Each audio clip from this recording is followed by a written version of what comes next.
جی بسم اللہ الرحمن الرحیم۔ آج کا ہمارا ٹاپک ہے ہوائی آلودگی۔ ہوائی آلودگی سے مراد بہت سی نقصان دہ گیسوں کا ہوا میں شامل ہو جانا، جیسے کاربن ڈائی آکسائڈ، سلفر آکسائڈ وغیرہ۔ اس کے علاوہ فیکٹریوں اور گاڑیوں سے نکلنے والا دھواں بھی جو ہے وہ گیسوں کے اضافے کا باعث بن رہا ہے، جس سے قدرتی ماحول ہمارا جو ہے وہ آہستہ آہستہ اس کو بہت زیادہ نقصان پہنچ رہا ہے۔ اس میں اوزون کی تہہ جو ہے وہ ختم ہوتی چلی جا رہی ہے، دن بہ دن درجہ حرارت جو ہے وہ بڑھنا شروع ہو گیا ہے۔ اس تمام صورتحال کو گلوبل وارمنگ جو ہے کہا جاتا ہے۔ اس کے علاوہ ہوائی آلودگی جو ہے بہت سی خطرناک بیماریوں کا سبب بھی بن رہی ہے، جس میں پھیپھڑوں کا کینسر اور مختلف جلدی بیماریاں وغیرہ شامل ہیں۔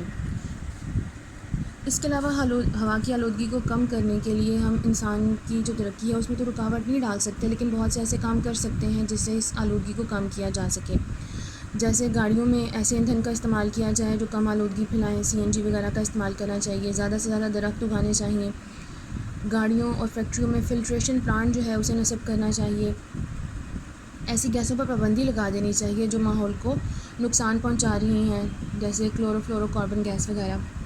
اس کے بعد ہے آبی آلودگی۔ آبی آلودگی سے مراد مختلف زہریلے کیمیکلز کا پانی میں شامل ہو جانا ہے۔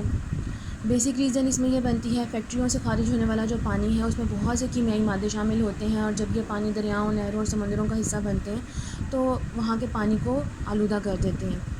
اس کے علاوہ فصلوں پر جو یہ کیڑے مار ادویات اور کیمیکل کھادیں وغیرہ جو ہے استعمال کی جاتی ہیں، ان کے جو اثرات ہیں وہ زیر زمین پانی تک پہنچتے ہیں، زیر زمین پانی جو ہے اس کو یہ آلودہ کر دیتے ہیں، اور یہ تمام جو وجوہات ہیں پودوں کے لیے، آبی حیات کے لیے، ان سب کے لیے بہت نقصان دہ ہوتی ہیں۔